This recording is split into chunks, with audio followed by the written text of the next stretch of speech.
আজ আমি আপনাদের সাথে নতুন ধরনের একটি ঘুগনি রেসিপি শেয়ার করতে চলেছি। নমস্কার বন্ধুরা, সতীশনাথ ফ্যামিলি কিচেনে আপনাদের সবাইকে স্বাগতম। আমার আজকের রেসিপি যদি আপনাদের ভালো লেগে থাকে তাহলে অবশ্যই একটা লাইক করে দেবেন, একটা ছোট্ট কমেন্ট করে জানাবেন। আর যদি চ্যানেলে নতুন বন্ধু হয়ে থাকেন তাহলে প্লিজ বন্ধুরা চ্যানেলটি সাবস্ক্রাইব করে পাশে থেকে যাবেন। খুব সহজেই বানিয়ে নেওয়া যায় এই রেসিপি, আর খেতেও কিন্তু দুর্দান্ত লোভনীয়। তাহলে চলুন ঝটপট বানিয়ে ফেলি।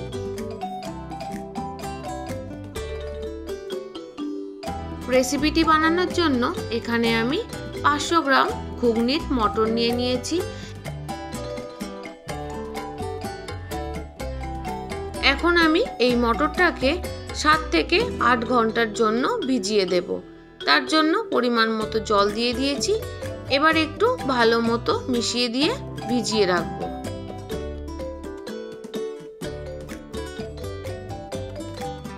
এদিকে আমি একটা প্রেসার কুকার নিয়ে নিয়েছি। দেখুন মটরগুলো সুন্দর মতো ভিজে গেছে। এবার আমি মটরগুলোকে প্রেসার কুকারের মধ্যে ভরে নিলাম।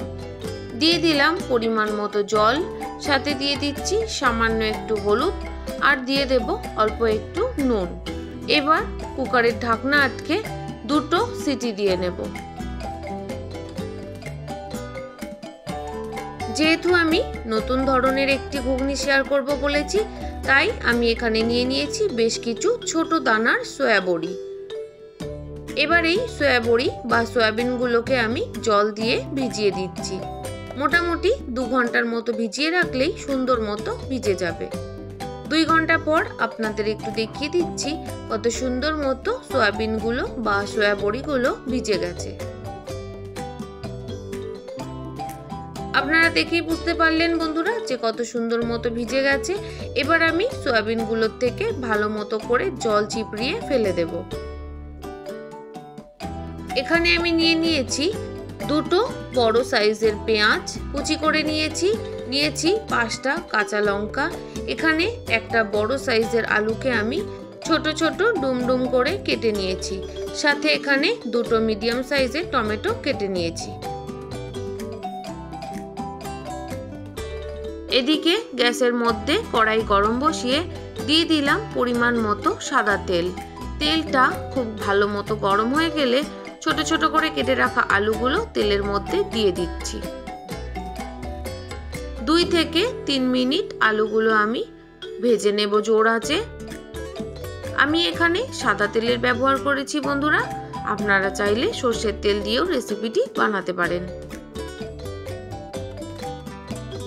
3 মিনিটের মতো আলুগুলো ভালো মতো ভেজে নেওয়ার পর দিয়ে দিচ্ছি কেটে রাখা পেঁয়াজ। বন্ধুরা আমি কিন্তু খুব ছোট ছোট সাইজ করে পেঁয়াজগুলো কেটে নিয়েছি। এইভাবে পেঁয়াজগুলো কেটে নিলে খুব তাড়াতাড়ি ভাজা হয়ে যাবে।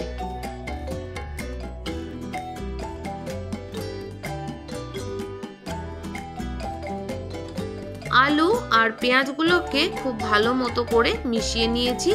তারপর আবারও আমি 3 মিনিটের জন্য ভালো মতো করে ভেজে নেব।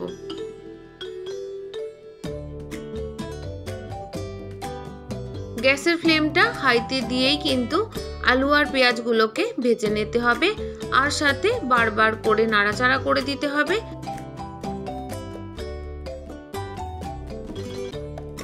দেখুন বন্ধুরা ভাজতে ভাজতে আলু আর পেঁয়াজের রংটা বদলে গিয়ে অনেকটাই লাল লাল হয়ে গেছে। এখন আমি দিয়ে দিচ্ছি সয়াবিন বা সয়া বড়িগুলো। আমি এখানে ছোট দানা সয়াবিনের ব্যবহার করেছি। আপনারা চাইলে বড় দানার সয়াবিন বা সয়া বড়িগুলোর ব্যবহার করতে পারেন। এবার সমস্ত কিছুকে খুব ভালো মতো করে ভেজে নেব।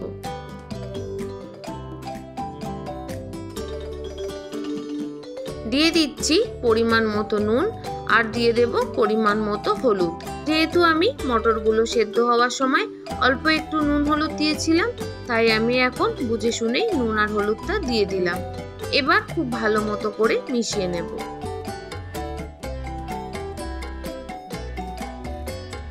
4 থেকে 5 মিনিটের মতো সময় ধরে সয়াবিনগুলো আলুর সাথে ভালো মতো ভেজে নিচ্ছি।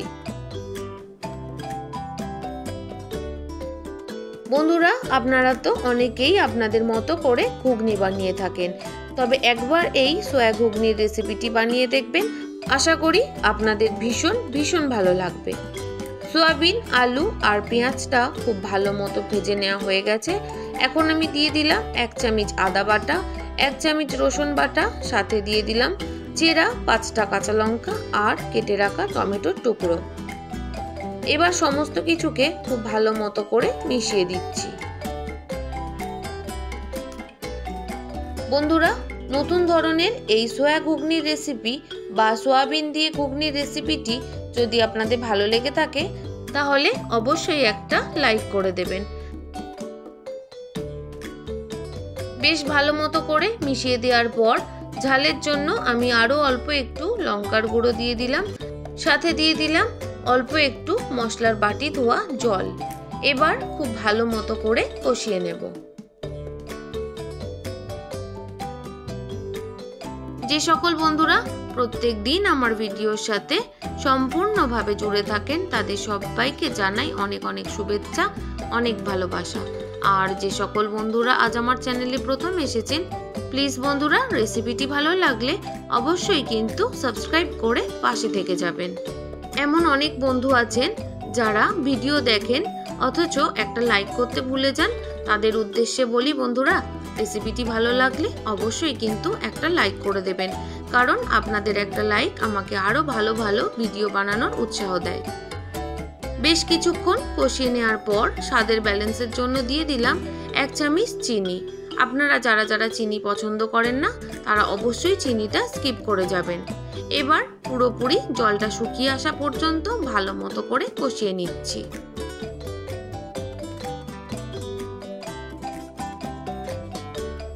আর বন্ধুরা, আপনারা যে যেরকম ঝাল খেতে পছন্দ করেন সেই অনুযায়ী কিন্তু ঝালটা দিয়ে নেবেন।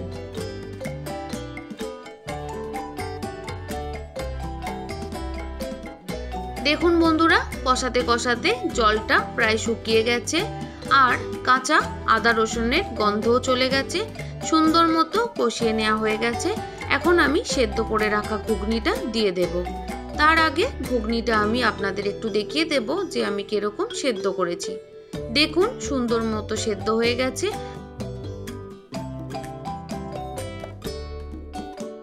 এবার আমি সমস্ত ঘুগনিটাই ঢেলে দেব।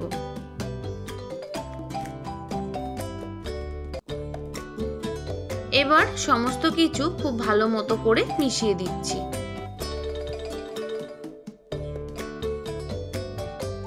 বিশ্বাস করুন বন্ধুরা, নতুন ধরনের এই সোয়া ঘুগনির রেসিপিটি এতটাই দুর্দান্ত খেতে হয়, না বানালে কিন্তু কিছু একটা মিস করে যাবেন। অবশ্যই কিন্তু একবার হলেও বানাবেন। এখন আমি দিয়ে দিলাম পরিমাণ মতো জল। এবার আমি খুব ভালো মতো করে আবারও মিশিয়ে দিচ্ছি।